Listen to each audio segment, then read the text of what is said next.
नमस्कार दोस्तों। आज हम आपके लिए लेकर आए हैं विभिन्न महान लेखकों की ऐसी अद्भुत कहानियां जिन्हें सुनते सुनते आपकी पलकों पर नींद की मीठी थपकियां पड़ने लगें, मन को सुकून और आत्मा को शांति का एहसास हो। धीरे धीरे हर शब्द आपको एक गहरी सुखद नींद की ओर ले जाएगा। तो आइए बिना देर किए शुरू करते हैं कहानी। आज हम आपको लिए चलते हैं बिहार के गांवों की गलियों में, जहां झूठे अभिमान, सच्चे रिश्ते और छोटे सपनों की बड़ी उड़ानें मिलती हैं। ये कहानी है लाल पान की बेगम, एक ऐसी औरत की जो आम होते हुए भी खास है। एक माँ की जो बस एक बैलगाड़ी पर चढ़कर नाच देखने की तमन्ना रखती है, लेकिन उसके अंदर छुपी आत्मसम्मान और जीवन की समझदारी आपको हिलाकर रख देगी। लेखक फणीश्वर नाथ रेणु की लेखनी की खुशबू में डूबी ये कथा सिर्फ एक कहानी नहीं, एक जिंदा अनुभव है, एक जीती जागती दुनिया है। क्यों बिरजू की माँ नाच देखने नहीं जाएगी क्या? बिरजू की माँ शकरकंद उबाल कर बैठी मन ही मन कोड़ रही थी अपने आंगन में। 7 साल का लड़का बिरजू शकरकंद के बदले तमाचे खाकर आंगन में लोट पोट कर सारी देह में मिट्टी मल रहा था। चंपिया के सिर भी चुड़ैल मंडरा रही है। आधे आंगन धूप रहते जो गई है सहुआन की दुकान छोवा गुड़ लाने, सो अभी तक नहीं लौटी। दिया बाती की बेला हो गई, आए आज लौट के जरा। बागड़ बकरे की देह में कुक्कुर माछी लगी थी, इसलिए बेचारा बागड़ रह रहकर कूद फांद कर रहा था। बिरजू की माँ ने बागड़ पर मन का गुस्सा उतारने का बहाना ढूंढकर निकाल चुकी थी। पिछवाड़े की मिर्च की फुली काच बागड़ के सिवा और किसने कलेवा किया होगा। बागड़ को मारने के लिए वो मिट्टी का छोटा ढेला उठा चुकी थी कि पड़ोसिन मखनी फुआ की पुकार सुनाई पड़ी। क्यों बिरजू की माँ नाच देखने नहीं जाएगी क्या? बिरजू की माँ के आगे नाथ और पीछे पगहिया हो तब ना फुआ।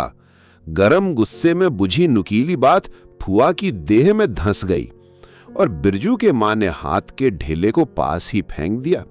बेचारे बागड़ को कुक्कुर माछी परेशान कर रही है। आहा आए आए, हर हर हर हर, आए आए। बिरजू ने लेटे ही लेटे बागड़ को एक डंडा लगा दिया। बिरजू की मां की इच्छा हुई कि जाकर उसी डंडे से बिरजू का भूत भगा दे, किंतु नीम के पास खड़ी पन भरनियों की खिलखिलाहट सुनकर रुक गई। बोली, ठहर, तेरे बप्पा ने बड़ा हथ छुट्टा बना दिया है तुझे, बड़ा हाथ चलता है लोगों पर, ठहर। मखनी फुआ नीम के पास झुकी कमर से घड़ा उतारकर पानी भरकर लौटती पन भरनियों में बिरजू की मां की बहकी हुई बात का इंसाफ करा रही थी। जरा देखो तो इस बिरजू की मां को, 4 मन पाट का पैसा क्या हुआ है, धरती पर पांव ही नहीं पड़ते। निसाफ करो, खुद अपने मुंह से 8 दिन पहले से ही गांव की गली गली में बोलती फिरी है। हाँ, इस बार बिरजू के बप्पा ने कहा है बैलगाड़ी पर बिठाकर बलरामपुर का नाच दिखा रहूंगा। बैल अब अपने घर हैं तो 1000 गाड़ी मंगनी मिल जाएंगी। सो मैंने अभी टोक दिया। नाच देखने वाली सब तो ऑन पॉन कर तैयार हो रही हैं, रसोई पानी कर रही हैं। मेरे मुंह में आग लगे, क्यों मैं टोकने गई? सुनती हो क्या जवाब दिया बिरजू की मां ने? मखनी फुआ ने अपने पोपले मुंह के होठों को एक ओर मोड़कर ऐठती हुई बोली निकाली, अर हाँ हाँ, बिरजू की माइया के आगे नाथ और पीछे पगहिया हो तब ना। जंगी की पतोहू बिरजू की मां से नहीं डरती। वो जरा गला खोल कर ही कहती है, फुआ, सर्विस सिट्टल मिट्टी के हाकिम के बासा पर फूल छाप किनारी वाली साड़ी पहन के तू भी भट्टा की भेंटी चढ़ाती तो तुम्हारे नाम से भी 2-3 बीघा धन हर जमीन का पर्चा कट जाता। फिर तुम्हारे घर भी आज 10 मन सोना बंग पाठ होता, जोड़ा बैल खरीदता, फिर आगे नाथ और पीछे सैकड़ों पगैया झूलती। जंगी की पुतोहू मुंहझोर है, रेलवे स्टेशन के पास की लड़की है, 3 ही महीने हुए गौने की नई बहू होकर आई है और सारे कुर्मा टोली की सभी झगड़ालू सासों से एक आध मोर्चा ले चुकी है।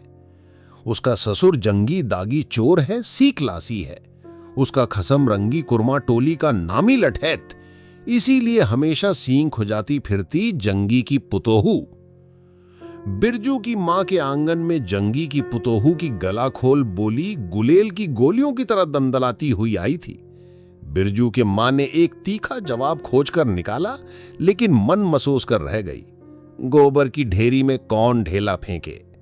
जीभ के झाल को गले में उतारकर बिरजू की मां ने अपनी बेटी चंपिया को आवाज दी, अरे चंपिया, या आज लौटे तो तेरी मूड़ी मरोड़कर चूल्हे में झोंकती हूं। दिन दिन बेचाल होती जाती है। गांव में तो अब थिएटर बेस्कोप का गीत गाने वाली पतुरिया पुतोहू सब आने लगी हैं। कहीं बैठ के बाजे ना मुरलिया सीख रही हो कि हर जाई। अरे चंपिया, या। जंगी की पुतोहू ने बिरजू की मां की बोली का स्वाद लेकर कमर पर घड़े को संभाला और मटक कर बोली, चल दिदिया चल, इस मोहल्ले में लाल पान की बेगम बसती है, नहीं जानती? दोपहर दिन और चौपर रात बिजली की बत्ती भग-भग कर जलती है। भग-भग बिजली बत्ती की बात सुनकर न जाने क्यों सभी खिलखिलाकर हंस पड़ी।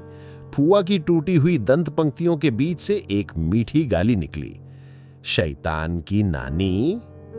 बिरजू की मां की आंखों पर मानो किसी ने तेज टार्च की रोशनी डालकर चौंधिया दिया हो।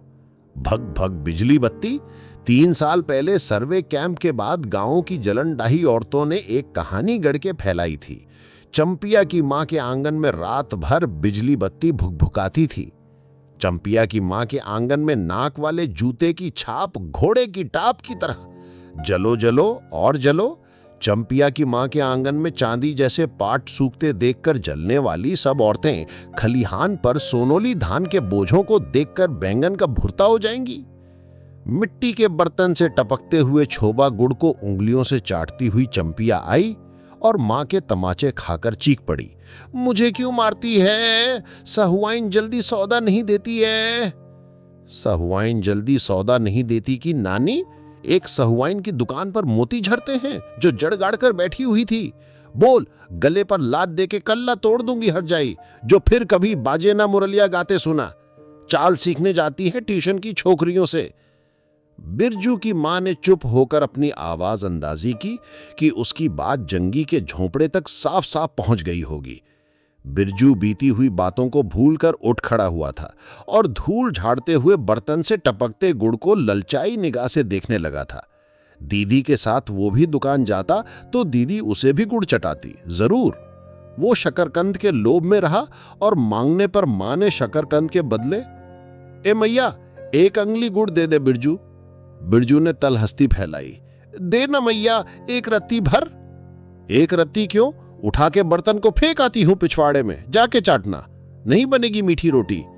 मीठी रोटी खाने का मुंह होता है। बिरजू की मां ने उबले शकरकंद का सूप रोती हुई चंपिया के सामने रखते हुए कहा, बैठ के छिलके उतार, नहीं तो अभी। 10 साल की चंपिया जानती है, शकरकंद छीलते समय कम से कम 12 बार मां उसे बाल पकड़कर झकझोरेगी, छोटी छोटी खोट निकालकर गालियां देगी। पांव फैला के क्यों बैठी है उस तरह बेलज्जी? चंपिया मां के गुस्से को जानती है। बिरजू ने इस मौके पर थोड़ी सी खुशामद करके देखा, मैया, मैं भी बैठकर शकरकंद छीलूं? नहीं, मां ने झिड़की दी, एक शकरकंद छीलेगा और 3 पेट में। जाके सिद्धू की बहू से कहो 1 घंटे के लिए कढ़ाई मांगकर ले गई तो फिर लौटाने का नाम नहीं, जा जल्दी। मुंह लटकाकर आंगन से निकलते निकलते बिरजू ने शकरकंद और गुड़ पर निगाहें दौड़ाई। चंपिया ने अपने झबरे केश की ओट से मां की ओर देखा और चुपके से बिरजू की ओर एक शकरकंद फेंक दिया। बिरजू भागा। सूरज भगवान डूब गए, दिया बत्ती की बेला हो गई। अभी तक गाड़ी। चंपिया बीच में ही बोल उठी, कोयरी टोले में किसी ने गाड़ी नहीं दी मैया। बप्पा बोले मां से कहना सब ठीक ठाक करके तैयार रहे, मलदहिया टोली के मियां जान की गाड़ी लाने जा रहा हूं। सुनते ही बिरजू की मां का चेहरा उतर गया। लगा कि छाती की कमानी उतर गई घोड़े से अचानक। कोयरी टोले में किसी ने गाड़ी मंगनी नहीं दी, तब मिल चुकी गाड़ी। जब अपने गांव के लोगों की आंख में पानी नहीं तो मलदहिया टोली के मियां जान की गाड़ी का क्या भरोसा? न 3 में न 13 में। क्या होगा शकरकंद छीलकर? रख दे उठा के। ये मर्द नाच दिखाएगा, बैलगाड़ी पर चढ़कर नाच दिखाने ले जाएगा। चढ़ चुकी बैलगाड़ी पर, देख चुकी जी भर नाच। पैदल जाने वाली सब पहुंचकर पुरानी हो चुकी होंगी। बिरजू छोटी कड़ाही सिर पर औंधे करके वापस आया। देख दीदिया, मिलिट्री टोपी, इस पर 10 लाठी मारने पर भी कुछ नहीं होता है। चंपिया चुपचाप बैठी रही, कुछ बोली नहीं, जरा सी मुस्कुराई भी नहीं। बिरजू ने समझ लिया मैया का गुस्सा अभी उतरा नहीं है पूरे तौर से। मड़हिया के अंदर से बागड़ को बाहर भगाती हुई बिरजू की मां बड़बड़ाई, कल ही पंचकौड़ी कसाई के हवाले करती हूं राकस तुझे, हर चीज में मुंह लगाएगा। चंपिया, बांध दे बागड़ को, खोल दे गले की घंटी, हमेशा टुनुर टुनुर मुझे जरा नहीं सुआता है। टुनुर टुनुर सुनते ही बिरजू को सड़क से जाती हुई बैलगाड़ियों की याद हो आई। अभी बबुआन टोले की गाड़ियां नाच देखने जा रही थीं, झुनुर झुनुर बैलों की झुम थी। तुमने बेसी बकबक मत करो, बागड़ के गले से झुमकी खोलती बोली चंपिया। चंपिया, डाल दे चूल्हे में पानी, बप्पा आवे तो कहना कि अपने उड़न जहाज पर चढ़कर नाच दिखाएं। मुझे नाच देखने का शौक नहीं, मुझे जगइयो मत कोई, मेरा माथा दुख रहा है। मड़ैया के ओसारे पर बिरजू ने पिस फिसा के पूछा, क्यों दीदिया, नाच में उड़न जहाज भी उड़ेगा? चटाई पर कथरी ओढ़कर बैठती हुई चंपिया ने बिरजू को चुपचाप अपने पास बैठने का इशारा किया। मुफ्त में मार खाएगा बेचारा। बिरजू ने बहन की कथरी में हिस्सा बांटते हुए चुक्की मुक्की लगाई। जाड़े के समय इस तरह घुटने पर ठुड्डी रखकर चुक्की मुक्की लगाना सीख चुका है वो। उसने चंपिया के कान के पास मुंह ले जाकर कहा, हम लोग नाच देखने नहीं जाएंगे? गांव में एक पंछी भी नहीं है, सब चले गए।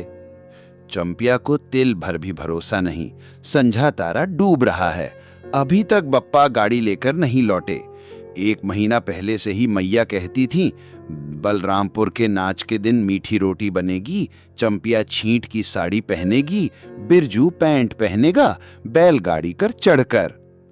चंपिया की भीगी पलकों पर एक बूंद आंसू आ गया। बिरजू का भी दिल भर आया। उसने मन ही मन में इमली पर रहने वाले जिन बाबा को एक बैंगन कबूला, गाछ का सबसे पहला बैंगन, उसने खुद जिस पौधे को रोपा है। जल्दी से गाड़ी लेकर बप्पा को भेज दो जिन बाबा। मड़ैया के अंदर बिरजू की मां चटाई पर पड़ी करवटें ले रही थी। पहले से किसी बात का मंसूबा नहीं बांधना चाहिए किसी को। भगवान ने मंसूबा तोड़ दिया। उसको सबसे पहले भगवान से पूछना है, ये किस चूक का फल दे रहे हो भोला बाबा? अपने जानते उसने किसी देवता पितर की मान मनौती बाकी नहीं रखी। सर्वे के समय जमीन के लिए जितनी मनौतियां की थीं, ठीक ही तो महावीर जी का रोट तो बाकी ही है। हाय रे देव, भूल चूक माफ करो महावीर बाबा, मनौती दूनी करके चढ़ाएगी बिरजू की मां। बिरजू की मां के मन में रह रहकर जंगी की पुतों की बातें चुपती हैं। भग भग बिजली बत्ती, चोरी चमारी करने वाली की बेटी पुतो जलेगी नहीं। 5 बीघा जमीन क्या हासिल की है बिरजू के बप्पा ने?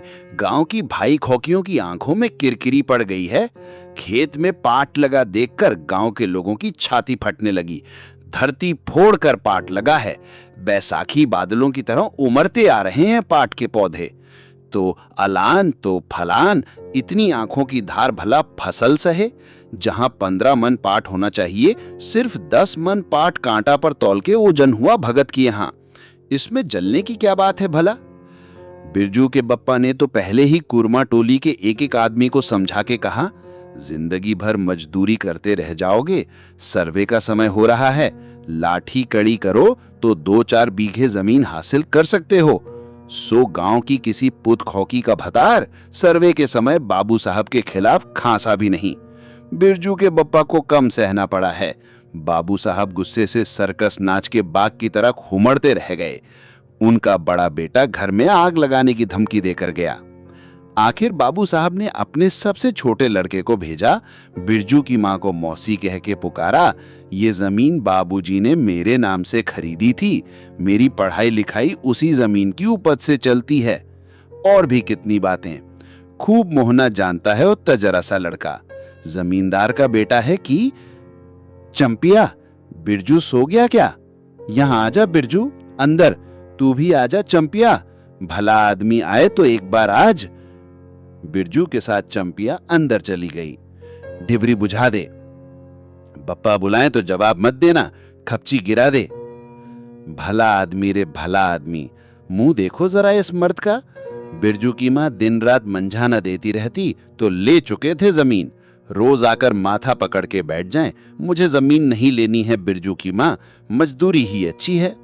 जवाब देती थी बिरजू की माँ खूब सोच समझ के, छोड़ दो, जब तुम्हारा कलेजा ही स्थिर नहीं होता है तो क्या होगा, जोरू जमीन जोर के, नहीं तो किसी और के। बिरजू के बाप पर बहुत तेजी से गुस्सा चढ़ता है, चढ़ता ही जाता है। बिरजू की माँ का भाग ही खराब है जो ऐसा गोबर गणेश घर वाला उसे मिला। कौन सा शौक मौज दिया है उसके मर्द ने।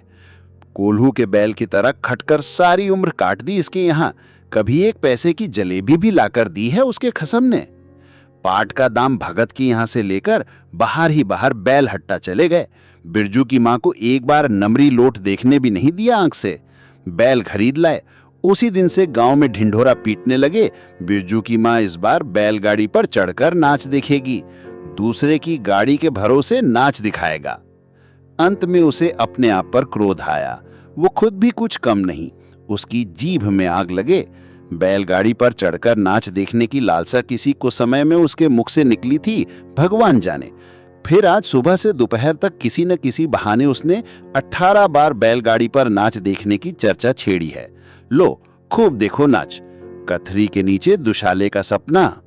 कल भोरे पानी भरने के लिए जब जाएगी, पतली जीभ वाली पतरियां सब हंसती आएंगी, हंसती जाएंगी। सभी जलते हैं उससे। हाँ, भगवान दाढ़ीजार भी, 2 बच्चों की माँ होकर भी वो जस की तस है। उसका घर वाला उसकी बात में रहता है, वो बालों में गरी का तेल डालती है। उसकी अपनी जमीन है किसी के पास एक घूर जमीन भी अपनी इस गांव में?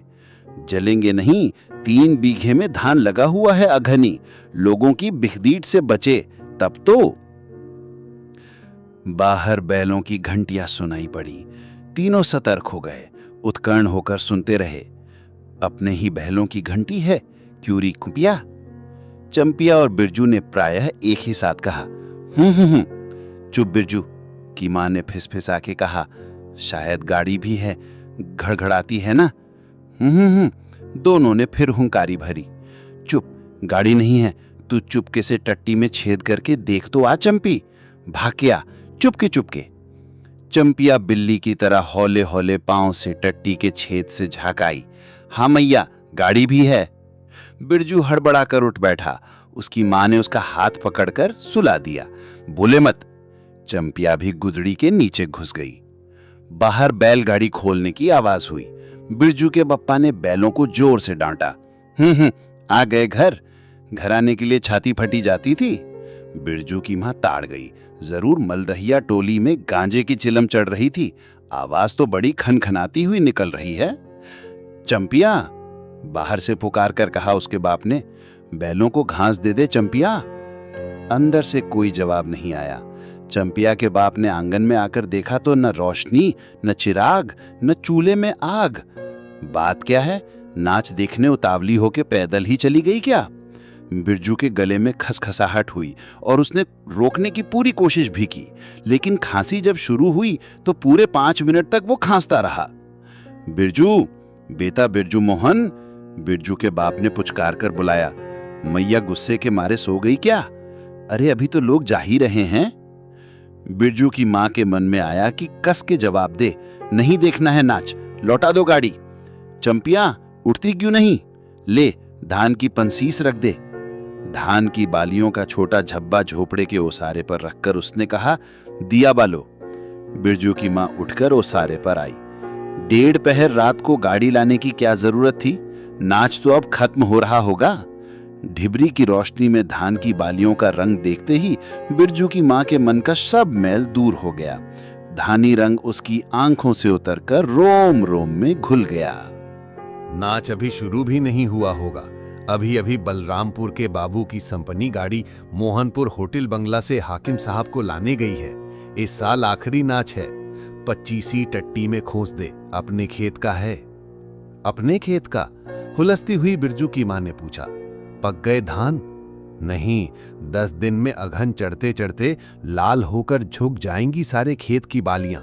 मलदहिया टोली पर जा रहा था, अपने खेत में धान देखकर आंखें जुड़ा गई। सच कहता हूं, 25 तोड़ते समय उंगलियां कांप रही थी मेरी।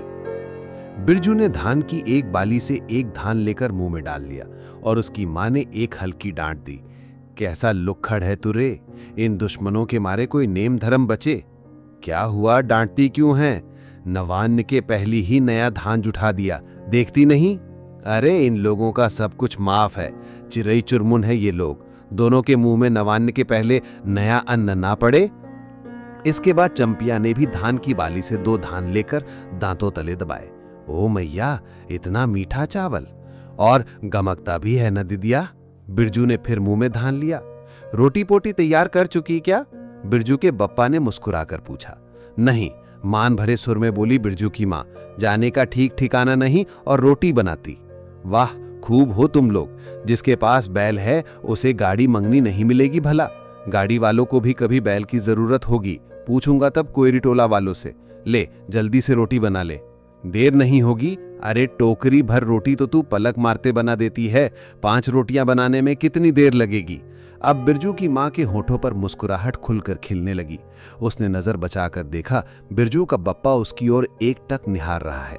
चंपिया और बिरजू ने एक दूसरे को देखा और खुशी से उनके चेहरे जगमगा उठे। मैया बेकार गुस्सा हो रही थी ना? चंपी, जरा घैलसार में खड़ी होकर मखनी फुआ को आवाज दे तो। ए फुआ, सुनती हो? फुआ, मैया बुला रही है।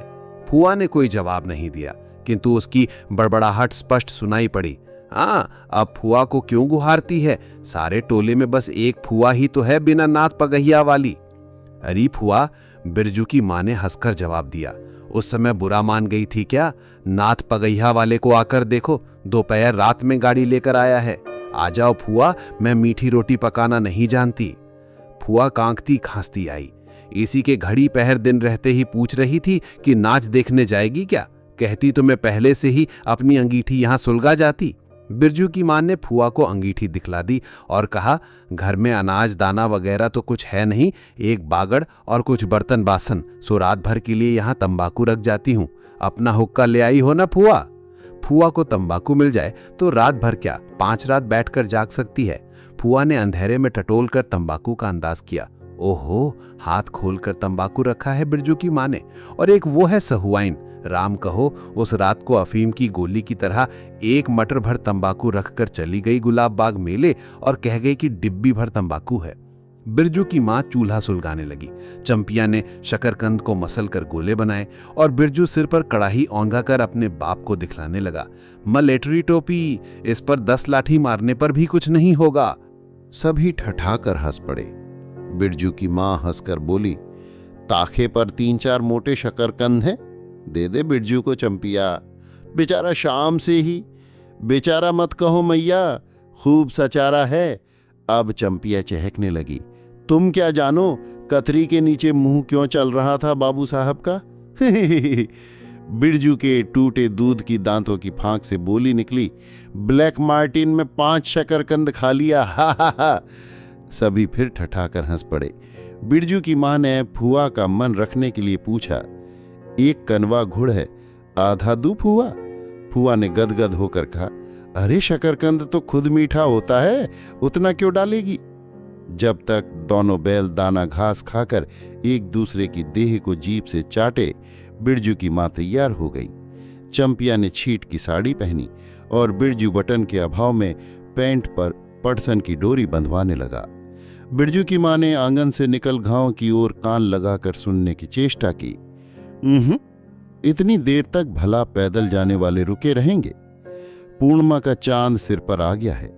बिरजू की मां ने असली रूपा का मंग टीका पहना है आज, पहली बार। बिरजू के बप्पा को हो क्या गया है? गाड़ी जोतता क्यों नहीं?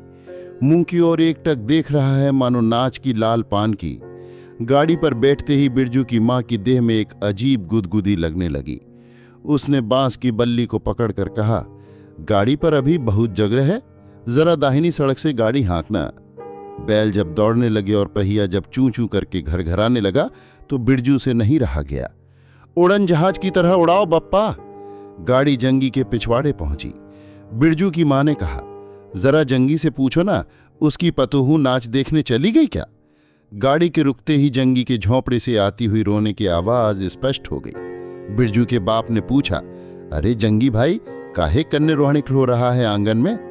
जंगी घूर ताप रहा था। बोला, क्या पूछते हो? रंगी बलरामपुर से लौटा नहीं, पतोहिया नाच देखने कैसे जाए? आसरा देखते देखते उधर गांव की सभी औरतें चली गई। अरे ट्यूशन वाली, तू रोती है काहे? बिरजू की मां ने पुकार कर कहा, आजा झट से कपड़ा पहनकर, सारी गाड़ी पड़ी हुई है। बेचारी, आजा जल्दी। बगल की झोंपड़ी से राधे की बेटी सुनरी ने कहा, काकी गाड़ी में जगह है, मैं भी जाऊंगी।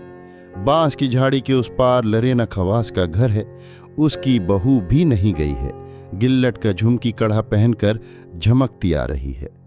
आजा, जो बाकी रह गई हैं सब आ जाएं जल्दी। जंगी की पतूहू, लरेना की बीवी और राधी की बेटी सुनरी तीनों गाड़ी के पास आई। बैल ने पिछला पैर फेंका। बिरजू के बाप ने एक भद्दी गाली दी, साला लताड़ मारकर लंगड़ी बनाएगा पतूहू को। सभी ठठाकर हंस पड़े। बिरजू के बाप ने घूंघट में झुकी हुई दोनों पतूहुओं को देखा। उसे अपने खेत की झुकी हुई बालियों की याद आ गई। जंगी की पतूहू का गौना 3 ही मास पहले हुआ है। गौने की रंगीन साड़ी से कड़वे तेल और लठुआ सिंदूर की गंध आ रही है।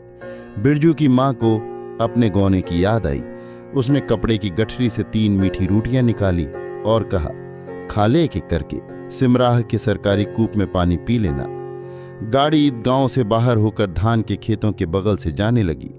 चांदनी कार्तिक की, खेतों से धान के झड़ते फूलों की गंध आती है। बांस की झाड़ी में कहीं दूधी की लता फूली है। जंगी की पतोहू ने एक बीड़ी सुलगे कर बिरजू की मां की ओर बढ़ाई। बिरजू की मां को अचानक याद आई, चंपिया, सुनरी, लरेना की बीवी और जंगी की पतोहू, ये चारों ही गांव में बैसकूप का गीत गाना जानती हैं खूब। गाड़ी की लीक धान खेतों के बीच होकर गई। चारों ओर गोने की साड़ी की खसखसाहट जैसी आवाज होती है।